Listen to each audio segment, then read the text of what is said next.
Well, the prosecution's case is based on lies and All the right, narrative. that's your opinion. What I'm saying is that's what the trial is I think for. it's a fact. I think it's fact because you can't get. Well, if it were a fact, you got to remember, I'm a lawyer, right? Yeah, if it were a fact that they lied, then she would not be in prison. Unless there's a fix or a conspiracy with Nancy Margaret Russo, who shares the same last name as but they're not related. Steve, they're not related. They're not blood related. There's a relationship. My understanding is that Christine Russo is in her court all the time. Oh, brother, this guy stinks. Steve Shirilla, folks, a.k.a. LT Steve, a.k.a. Low Test Steve. You know, he's back at it again, folks. Back at it in all his glory. This time, LT Steve decided to go on Chris Cuomo's show and argue his case about his beautiful, wonderful fairy daughter, Mackenzie. Ain't that some shit? LT Steve decided to go on Chris Cuomo, who is an attorney, to argue Mackenzie Shirilla's case. I feel like at this point, this is the big grand finale for Big Steve right here. Man, it becomes painfully obvious that LT Steve really practiced for this interview. He had all the cue cards lined up, anticipating Chris Cuomo's questions, and guess what? He still looked like a fool. He even had Natalie Shirilla in the background all throughout this interview. You're going to hear her say, no, say that. Hey, no, make sure you say this. Oh, make sure you remember to say that. Oh, no, make sure you remember to say that. All throughout the interview, she's whispering sweet nothings into his ear, and he still makes a fool out of himself, bro. Chris Cuomo actually pushes back.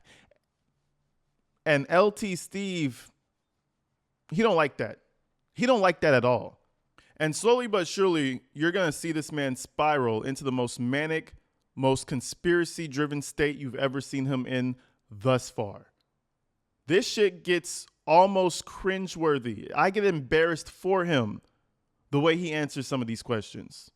But without further ado, ladies and gentlemen, let me stop yapping. Let me get you into this interview.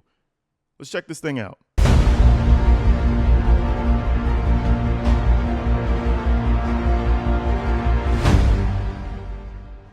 Steve Shirilla, thank you for taking the opportunity. You took a big sigh when we first said hello. Where are you right now in terms of your head and your heart? Shit, I'll stop it right there. You know why he took a big old sigh? It's because he knows if he fucks up, Natalie's over there about to beat him. Mind you, he's talking to the camera right here. But he knows that Natalie has a very strict press kit that she had set up for Mackenzie, and he better hit those points on the dot or else Natalie's tripping. So he took that big sigh. Here we go. I have to string my web of bullshit properly to make my wife happy. And you'll see what I mean as the interview keeps going. Your boy had a lot on his plate. Like I said, he's been preparing for this Chris Cuomo interview for a while, and you can tell.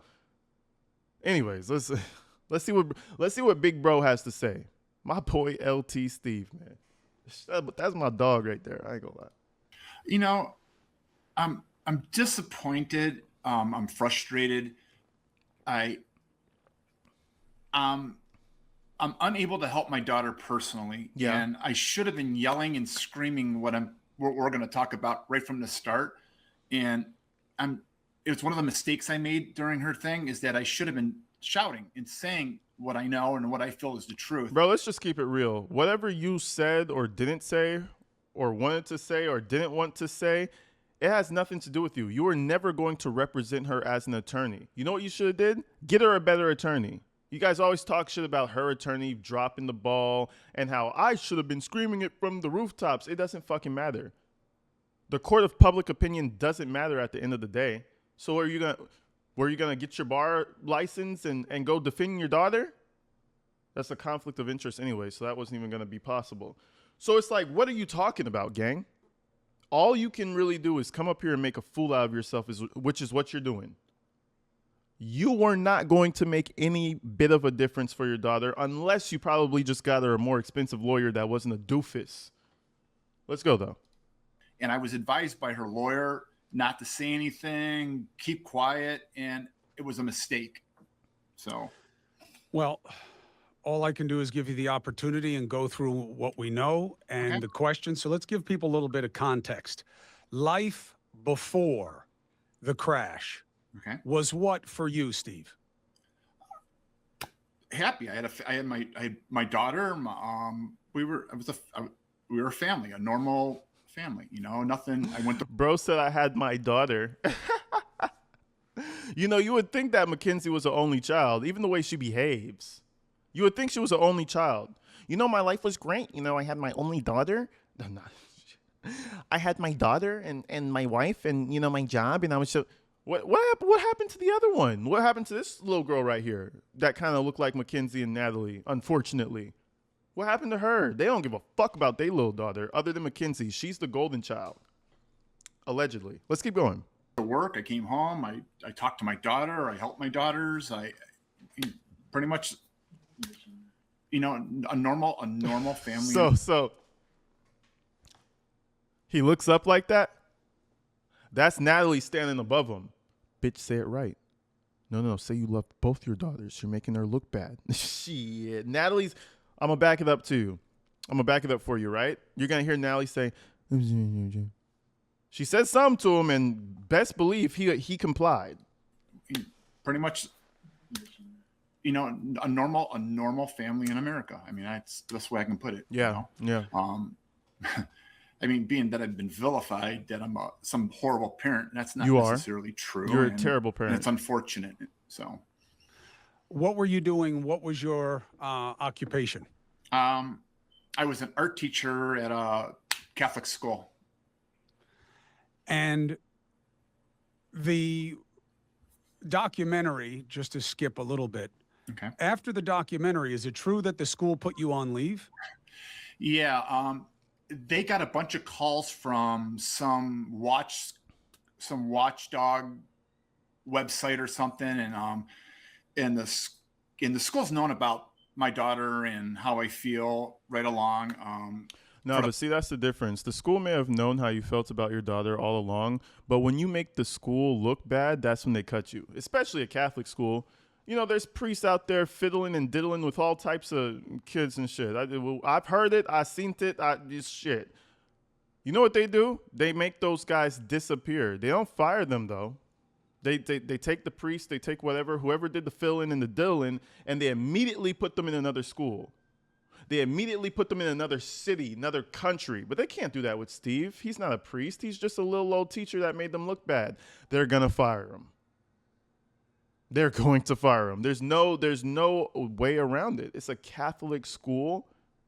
And then you went on Netflix. Mind you, they probably knew that Mackenzie's a monster all these years. But then you go on Netflix. And then you go on all these podcasts. And then you expect to go back and have a job? You ain't never met no Catholic parents before from Catholic schools. They will take you down really fast. Past 4 years. But they decided to come to some kind of investigation, which I really don't think was much of an investigation. It was they were just trying to get me out of the limelight, and so they don't seem bad. So I don't know. Anyways, we're moving past blah, blah, blah. We heard about the job shit. We heard about we've been knowing that he's not going back to that school. That's over. That's finished. All those aspirations can be shut down. Go figure out another job, right? But then we move forward into Mackenzie Shirilla and, how she's handling jail. Specifically, why is she getting into so much trouble? Remember, 2 live streams ago, we read like 3 hours worth of disciplinary reports. She's been getting active in there. But when you ask Steve, he's going to say, well, I mean, define trouble. I mean, like, how do you define getting in trouble? Let's check it out. Has she had any trouble inside? Define trouble. Does she Fights? No. Drama? No. Being there's drama. solitary? No. Altering her clothes kind of stuff, or Yeah, they always forget to add the naked breast in phone calls and her being put on cell confinement for 30 days. They're forgetting those parts. But they remember the alterations to her clothes. Like, oh yeah, she's just a stylish girl. She likes to alter. Even though that's clearly against the rules. Like, it's not a big deal. Come on, my name's Low Test Steve. Come on, it's not a big deal. Fucking Low Test, bro. Over here blowing me, bro. Whoa, pause. Over here blowing my whole shit. How can you be this stupid? Just being out of place. They have to be in a certain area at certain times. And sometimes she's out of place. I'm not in there, so I can't say for. She's not violent. There's no fighting. You see how Natalie stops him? Natalie's in there, man. PR team Natalie. We're gonna call her PR Natalie and LT Steve. Those are the two right there. He looks up constantly throughout his response. Listen closely. They have to be in a certain area at certain times. And sometimes she's out of place. I'm not in there, so I can't say for. She's not violent. There's no fighting. It's not like that at Marysville. Remember, Steve says she's not violent and that she's a good girl and that she's a princess. Steve, remember that. What do you want us to know about the allegations made by the ex-inmate who says she was your daughter's lover and that your daughter has girlfriends? What do you make of that? I don't know anything about that. I'm not feeding that. It's not what I want to be here to talk about. I'm sorry. I'm not going to keep pausing it when Natalie says something. But damn it, bitch. Shut up and go watch a movie or something until he's done.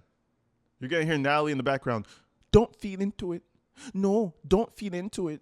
Oh, Lord. And then you see Steve in front of her. We're not going to feed into it. This is Steve's anus. This is Natalie. Ventriloquist dummy. There's shit and stuff falling down, but she's still inside there, just ventriloquist. Jesus. Daughter has girlfriends. What do you make of that? I don't know anything about that. I'm not feeding that. It's not what I want to be here to talk about. I don't know. I can't speak for that. You can't believe everything you hear. Let me tell you why I ask. I don't care if your daughter has girlfriends or not. Doesn't matter to me at all. However, if I were her parent, I would know. Exactly. It doesn't matter to me. She's in there. It does. Those sounds make me want to just smush his face in. I ain't gonna lie to you. But anyways, brother in Christ, you know whether or not she's over here playing arts and crafts with some scissors and whatnot. You know whether or not she's doing that shit. If you don't, your wife knows. Mackenzie tells her everything. You think she don't know if Mackenzie got a little girlfriend? They caught her. Might as well say yes, she has a girlfriend. Just be real. That's her life. I can't. Nothing I can say or do is going to change anything she does in there. She's almost 21 now. She's been in jail for almost 4 years now. I mean, all I can say is she's doing the best she can, and there's nothing I can do or say that's going to alter where she is or at this point. But you could have answered whether or not she had a girlfriend or not, and if she's breaking the rules with said girlfriend. Because remember, they want to lead into that. Like, oh, and we heard she had a disciplinary report with some girl. Anything that's factual, anything that's like reality, they bury their heads into the sand. They see reality straight into the sand. They hate it. Second he heard girlfriend, bro almost had a fucking meltdown. But anyway, I keep going. I want to show you how, Steve Shirilla sees any critic of his daughter, right? We move forward and they ask him a few questions like, well, do you think it's fair that your daughter is portrayed this way? Let's see what Steve had to say, because we all know how he sees his daughter. You put the glasses on and she's just a wonderful, perfect daughter. But let's check this out. Was I lenient on some things? Yes. Was I harder on some things? Yes. I was raising my kid how I felt best at the time that I made decisions. I'm not a bad parent. I picked fights that I felt would help her, and I picked fights that I didn't want to fight with her, and I let her go, and I made her make her own decisions. And she was almost an adult. Listen, I got some news for you, big dog. I got a secret to share with you. I got a big secret to share. You don't let teenagers make their own decisions. Yeah, you might want to guide them a little bit. You might want to let them make certain aspects of these decisions, but just, oh, hey, go into the world, don't die, make good choices. You shouldn't do that. That's why your daughter's in the place she is right now, driving 100 miles per hour down that road. If I ever saw, speaking of like her just moving around and acting reckless, if I ever saw my daughter in a Snapchat photo with dollar bills from the top of her head to her fucking chest, oh, best believe I'm doing a deep search on her shit. Because where the fuck did you get all that money from? They were the worst parents in the world. They were the worst. Imagine you saw your son on his Instagram and he has a big stack of cash. And he's like, yeah, just holding it, right? He ain't got no job. He goes to school. How did he get that? These are horrible parents. He's almost 18 at that point, you know. My daughter was a lot like me. I learned things by doing them, and rather than being told, don't touch the stove. I had to go touch the stove to figure out that it was hot. Well, maybe that's why you're such a fucking idiot. Maybe that's why your daughter's just like you, because you're both morons. That I was told that it was hot. It's that kind of an analogy, I guess. If anyone that knows us knows that we weren't doing all that. But anyways, right? The critics suck. It's all false. It's all fake, right? Well, now let's move on to how Mackenzie was really living then. Since we're just the critics and we don't know nothing. Mackenzie was living with a 20-year-old boy, man, whatever you want to call it. She was living with a 20-year-old, and they let her do that. And Steve is going to come on to this interview, and he's going to defend that because, oh, yeah, just like me, I made my own choices. You understand how off that sounds as a parent? Let's move forward to this whole situation with Mackenzie. Let's go back to you as a parent, because we're not in a rush here. So, okay. The allegation was, okay, you did it your way. 17-year-old living outside the house with a 20-year-old, unusual. 17-year-old gets in trouble at school, known as a bully. You don't seem to care. Those are the suggestions about her. They sicken you. Why? Because it's not true. She wasn't a bully. She wasn't a bully. She stuck up for herself. She stuck up for. You hear Natalie in the back? She stuck up for herself. She stuck up for herself, and she would fight for her friends. And she what? Yeah, Mackenzie, she didn't have any problems with authority. Man, Mackenzie was probably the worst person to be around if you weren't her friend. And we all know kids like that in high school, how their parents are. Their parents are usually horrible to them or let them do anything they want. It's one of the two. But anyways. They sicken you. Why? Because it's not true. She wasn't a bully. She wasn't a bully. She stuck up for herself. She stuck up for her friends. Period. That's it. She wasn't a bully. That is just lies, and it's a lie. I can't even. It's frustrating to hear it because I can't prove it, and you can't ask her because she's sitting in jail. Yes, you can. Well, look, she's welcome to come on whenever she wants. Yeah, exactly, and that's why you didn't respond. She can't come on to this thing. If Mackenzie ever came on to a Chris Cuomo interview, you're fucked. You can't just get out of it by saying, oh, I can't remember, non-intentional, I can't remember. He's going to ask you some questions that either make you stupid or something you're going to have to answer. Shit is crazy. Steve is like, oh, no, well, I mean, I could never know if she was a bully or not. She's rotting in jail, so that's the only person who would know. Sir, kids came on that documentary and called her a bully. Davion's sister more or less called her a fucking bully. We don't need her to know whether or not she was a bully. The teachers were fighting Mackenzie. What do you call that? Just a little fisticuffs like Natalie said. But it's just not true. It's half of a story or part of a story, or it's just not. It's not completely true. Were you aware of were you aware of what was said in the documentary from the school experiences of how she was described by some people, and where do you think that came from? I, I, I, I can't explain it. Look, You can't explain it. There you go. And there's your answer. You know why? Because she was a fucking brat bully who thought she was a TikTok model.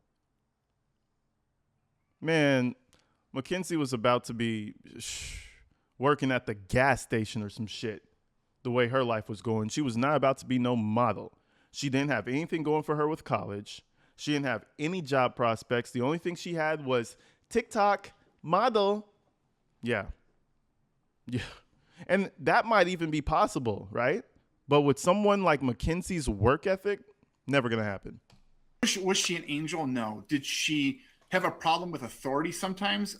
I believe when she felt she was being unjustly treated, she stuck up for herself. That's the simple fact. And the documentary, anyways, that documentary, they weren't necessarily honest with us and what they were going to use and how they were going to portray. There's no such thing as honesty or lack of honesty. It's, do you want to come to this Netflix documentary thing? Yes or no? We're going to use clips all over this bitch. It's going to be our own product. Do you want to come? Yes or no? It's either you come, yes or no.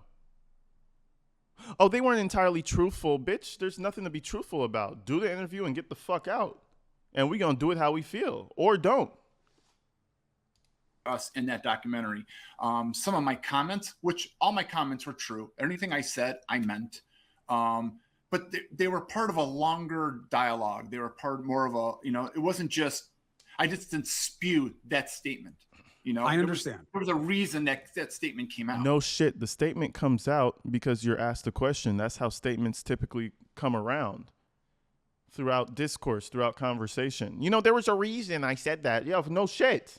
You were asked the question. Anyways, let's move forward, man. Now, before we get to the whole diagnosis of POTS and all that, Steve had to shout out his favorite man in the universe. I think you could guess who his favorite man in the universe is. I'll give you a hint. Clown makeup. Let's check this out. I wore a shirt that represented a YouTuber called Drip Drop from Crime Circus. And this guy or this person on this YouTuber has been supporting my daughter right from almost from day one. He puts posts up all the time saying that she's been mistreated. And I know Cuomo wants to laugh listening to this bullshit, bro. The jokiest motherfucker on the YouTube platform. You're over here championing behind. Like, yeah, Drip Drop he's that guy, man. Drip Drop. I love that guy, bro. You're such an informative fellow. Chris, I know Chris wants to laugh. Just watching this man spiral down the fucking toilet bowl. The lack of there was an injustice involved, and he puts all kind of stuff out there. He's been an advocate for the past 3.5 years. So it was my way of saying thanks. It had nothing to do with the accident. It had nothing to do with the boy's death. And if it's me being colorblind or insensitive, that's not what I was doing. I wanted to shout out to this guy or this kid or this person saying, thank you. Because this guy about 6 months after the trial, he posted 4 or 5 videos. They were interviews with the detective from Strongsville and the Flanagans and some of the friends of Dominic's and Dominic's mom and Dominic's brother. And they were not in discovery. They were not in any of the discovery. Wow. And you know what? That's the bombshell right there. Bombshell information drop. Some interviews didn't make it into discovery. Sir, they had both sides pick what goes in, and that's that. Okay, so it's not like it's some big conspiracy like, oh my God, there was a couple interviews where they didn't want to include it. That's going to free man, shut the fuck up. Do you not watch court cases? It wasn't in discovery because it wasn't in discovery. Both sides said, okay, we're just not going to use that. Come on, Steve. Steve, you're pissing me off, bro. But anyways, let's move forward. We're not there, okay? And all of a sudden we see these interviews, and in the interviews, all of them said that she has a problem passing out, or there's a problem. She has some kind of passing out problem, and the detective ignored it. And at some point, Dom's mother says to the detective, "No one's going to see this, right?" And the detective says, "No, I'm not putting these in evidence." That is on the Crime Circus. There's 4 or 5, maybe 6 videos that were either leaked or leaked to him, or the detective put them in after the fact. They weren't fucking leaked. He just requested those files, those videos, okay? And I'm not sure about that exact context where he's talking about Russo saying this is not going to be included, right? But let's keep it real. Even if that was included, Mackenzie was going to go to jail. We can prove intent by all the action she was doing, the text messages, the way she was driving. We don't need a few extra episodes. Sorry. We don't need a few extra interviews to where they say, oh, she had passing out problems. I still feel like that is a lie. POTS is bullshit. But anyways, speaking about passing out, let's move forward, right? Because then they get deeper into the whole idea of her having POTS. Even though it comes from you standing up and you pass out, they still explore that topic. So let's see what they have to say. So I mean, he did nothing for her. If there is a legitimate basis for prior knowledge and existence of a diagnosis of POTS, that should have been in the evidence, and that's something that you guys should make sure is in the appeal, because obviously the judge had every reasonable basis not to buy it because she didn't have it in front of her in a way that seemed to be demonstrated before the fact.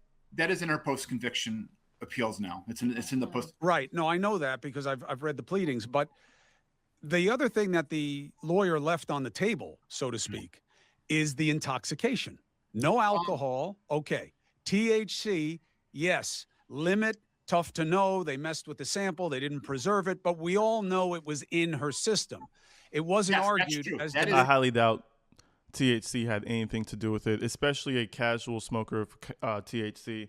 There was even like a little test done where they came back with the findings. I don't know where this, I don't know if it was an official study, but they came back with the findings that people who occasionally use weed drive just as good or possibly even better. So I wouldn't say, and Mackenzie was a stoner. She smoked every single day. I don't think we'd ever would have had an issue with her driving. It would have never, it wouldn't have impaired shit. But let's keep going. Capacity. That is absolutely true. The idea of why she was taking so much drugs, this is what you get hammered for in the documentary, where you were like, yeah, I know she smoked a lot of weed. I was okay with it. Do you still feel that way? I knew she was smoking weed. I didn't know she was making videos and in the car. That's the stuff I found out after the fact. Do you blame yourself for your daughter's behavior? Do I blame myself? Could I have advised her better? Sure. This guy is a fucking clown, bro. Just a clown. Before he goes through his whole little, I'm a good parent, I'm a good person, I wanted to point one thing out. He's about to say something about how the detective didn't even know what was happening in the car, right? But at the same time, he's going to be talking about all this. At the same time, later on, he's going to bring up that he doesn't even know whether or not the POTS had anything to do with anything. So now he's starting to contradict himself because he's in such a whirlwind of false hope. He doesn't even realize he's contradicting himself. I'm gonna show you when he gets to that part. Do I think it would have made any difference? I don't know. I don't have I'm sorry. I don't have a problem with the marijuana use. I'm sorry. I just don't. It's a battle that I would never win. How am I stopping her? Was I going to lock her in her room and never let her out of the room? Was I supposed to go with her everywhere she goes? Could I took the car away? There's just so many factors that had nothing to do with it. I'm Judge Steve. I'm not judging you or your wife, but I don't know how much of the audience are parents, but you and I both know, as does your wife, the answer to every suggestion you just made is yes. That's what we do. Yes, that's exactly what you do. You keep her in her room. You take her car away. At the very least, you take her car away. I see you smoking in the car. Car grounded. 6 months to a year. Maybe a year if I'm feeling like an asshole. Drug tests. Why? Because I'm a fucking asshole. You're gonna be peeing in all types of plastic. drug tests, limited time with your 20-year-old boyfriend.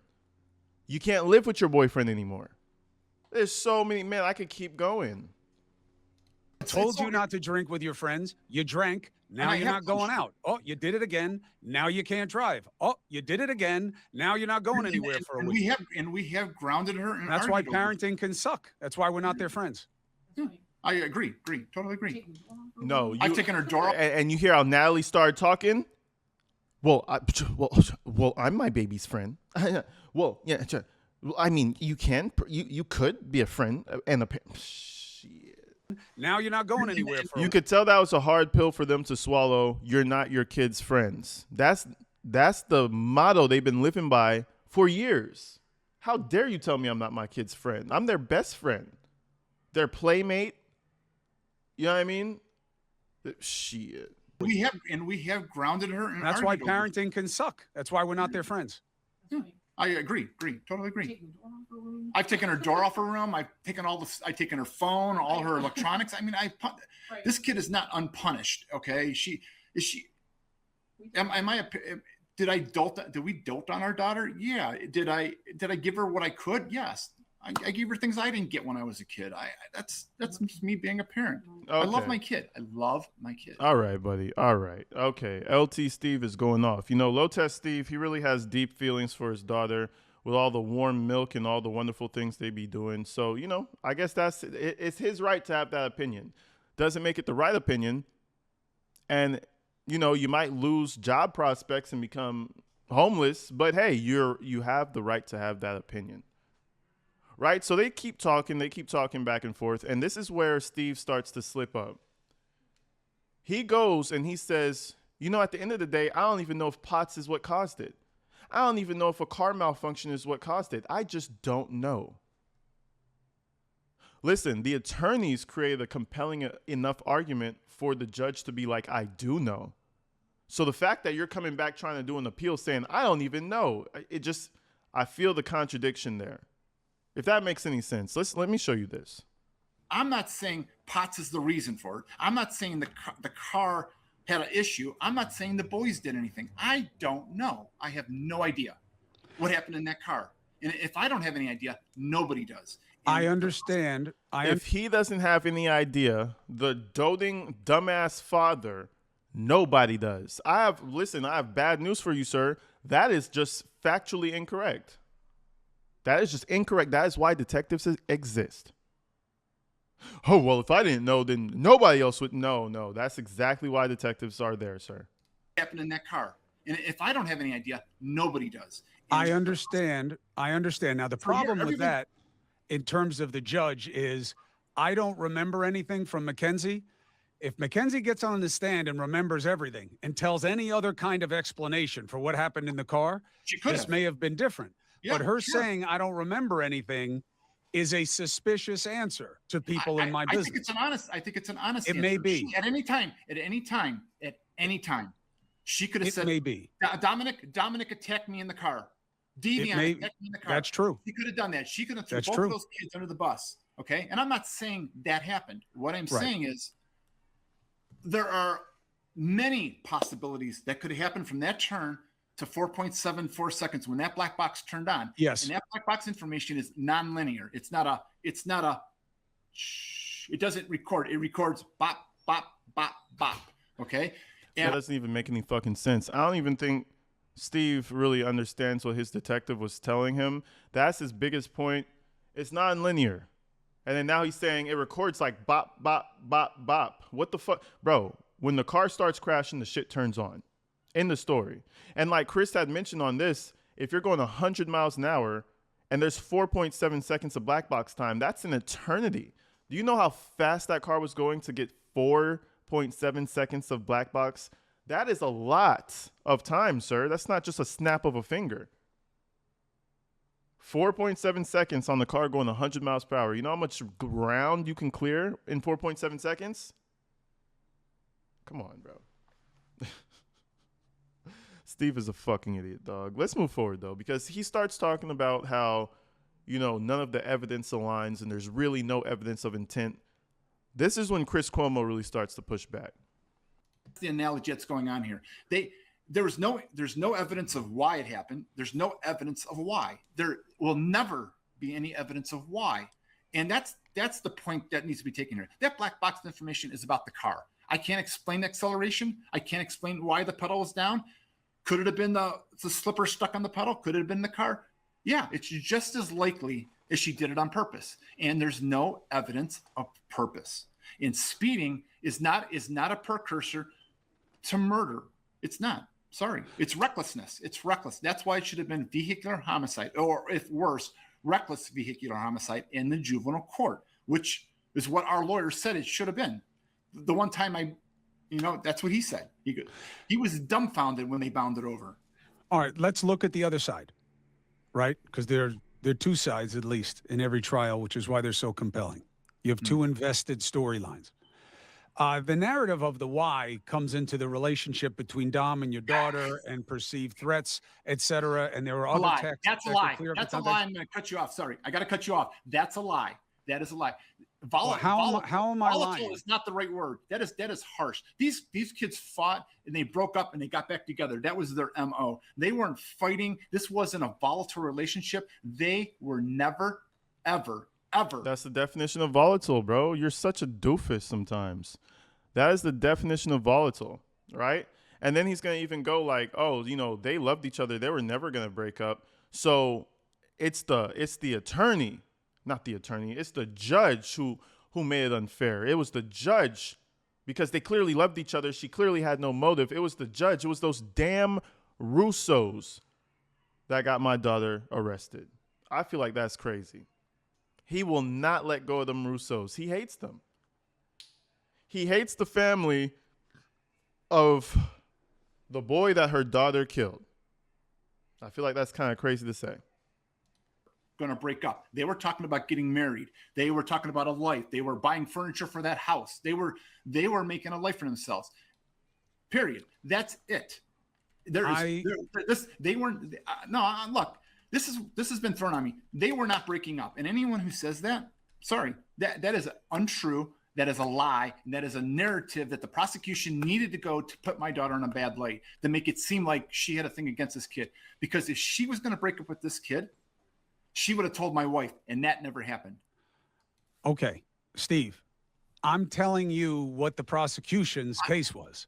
Well, the prosecution's case is based on lies. And all right, narrative. That's your opinion. What I'm saying is that's what the trial is for. I think it's a fact. I think it's fact because you can't get. Well, if it were a fact, you got to remember, I'm a lawyer, right?